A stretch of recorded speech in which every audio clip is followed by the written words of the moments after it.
Eh bien bonjour à tous, j'espère que tout le monde va bien. Alors aujourd'hui on va s'occuper du chapitre 6, dosage acide-base. Dans cette vidéo on va traiter du grand 1, les réactions acide-base. Alors déjà, qu'est-ce qu'il faut se dire? Un dosage acide-base, c'est quoi? Ça a un but assez simple, c'est qu'on veut déterminer quelque chose qu'on ne connaît pas, on veut déterminer une quantité de matière, d'accord? Ou une concentration qui sont inconnus.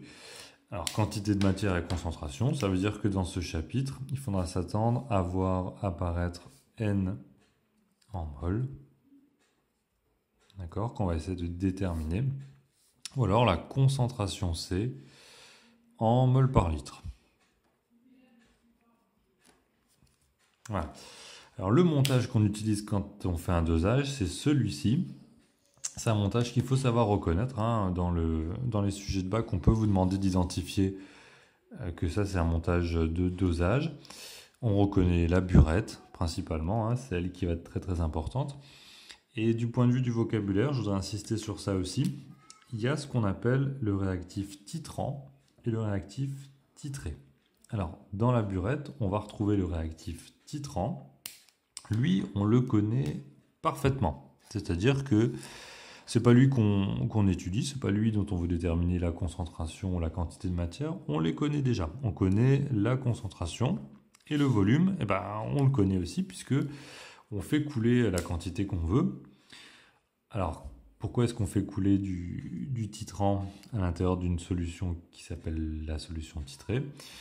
Tout simplement pour détruire ce réactif titré. Et quand on l'a entièrement détruit, on peut savoir combien il y en avait au départ. Alors lui, le titré, on connaît un truc, on connaît quand même son volume. C'est le liquide qui est ici, on sait combien on en a mis, mais on ne connaît pas sa concentration. Et donc on ne connaît pas non plus sa quantité de matière. Ça, c'est ce qu'on va essayer de déterminer grâce à ce montage, grâce à ce dosage acide-base. Dans le grand 1, on va voir ce que c'est qu'une réaction acide-base, puisque dans cette expérience, on va faire réagir quelque chose avec quelque chose d'autre. Donc quelles sont les deux choses qui vont réagir? Eh bien, il faut utiliser deux couples acide-base. Un couple qu'on appellera le couple 1 et un deuxième couple qu'on appellera le couple 2.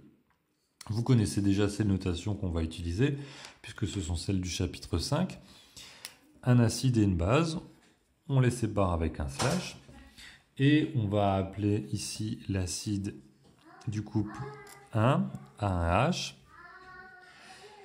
et la base du couple 1 à un moins. D'accord? On se souvient que pour passer de l'acide à la base, il faut que l'acide perde un H+. Pour le couple 2, c'est le même principe, A2H et A2-. Ok?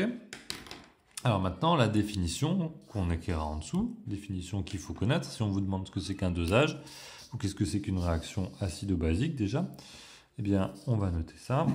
Une réaction acido-basique,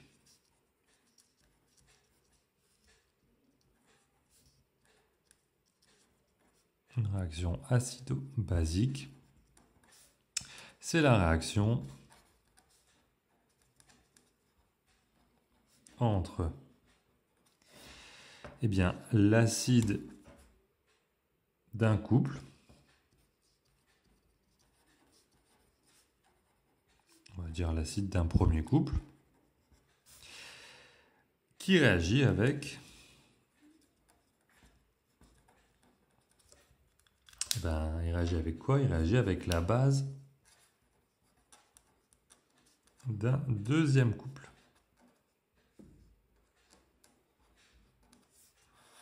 D'accord? Donc important, il faut qu'il y ait deux couples. On fait réagir la base du premier couple, ou l'acide du premier couple, avec la base d'un second couple.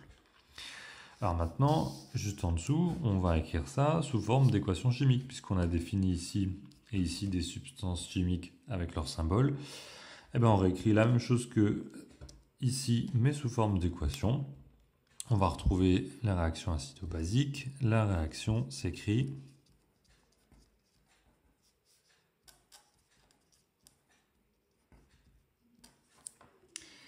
La réaction s'écrit de la façon suivante.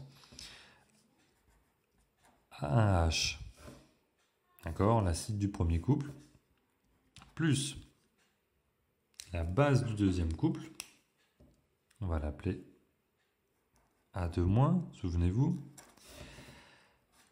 se produit une réaction. Alors l'acide et la base réagissent. Cet acide va donner sa base conjuguée, c'est-à-dire A1-. Et ici, cette base va donner son acide conjugué, c'est-à-dire A2H. Voilà, donc là on a écrit une réaction acide-base, la réaction acide-base si vous préférez. La réaction acide-base s'écrit de la façon suivante. C'est la même chose que sur cette phrase, mais avec les substances chimiques. Alors pour certains, on peut avoir un peu de mal à comprendre pourquoi est-ce qu'on en est arrivé à ça. Alors tout l'intérêt, c'est d'arriver à écrire tout ça soi-même, mais de comprendre comment on a fait. Alors je vous propose une méthode qui va passer par les demi-équations des couples. Donc ça, c'est des notions qu'on a vues dans le chapitre numéro 5. Je reprends les deux couples, ok. Mon conseil, c'est de bien identifier qui va réagir dans chacun des couples, donc qui est présent au début. On a dit qu'on prenait cet acide, d'accord, donc lui n'existe pas, vous noterez ici qu'il manque un petit moins à rajouter. Et on fait réagir ça avec cette base, d'accord, du deuxième couple. Alors pour le couple 1, l'idée c'est d'écrire la demi-équation. La demi-équation, souvenez-vous, c'est ça, on écrit avec un égal, et on écrit, hop, comme ça, l'acide qui a donné la base, mais qui a dû céder à H+. Première demi-équation. Deuxième demi-équation, je change de couleur. J'essaie d'aligner les égales, on verra pourquoi juste après. Alors là, ce qui sert au départ, c'est A2-.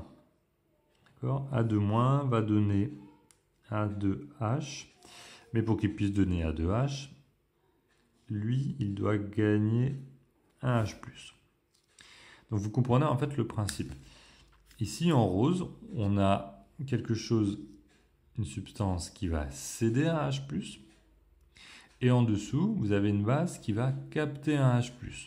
Donc en fait, l'acide du premier couple, le H+ qui va céder, c'est lui qui va le capter. On retrouve le H+ en fait ici. Alors, le principe, c'est ça, on tire un trait et on va tout simplement reporter ce qui est à gauche et à droite. Ici, on va avoir une flèche. On a les deux demi-équations qui vont se combiner. Alors, on descend tout ce qu'il y a à gauche. Donc, A1H plus A2- plus H+. Ok. Qui va donner quoi? Je redescends tout ce qu'il y a à droite. A1- plus H+,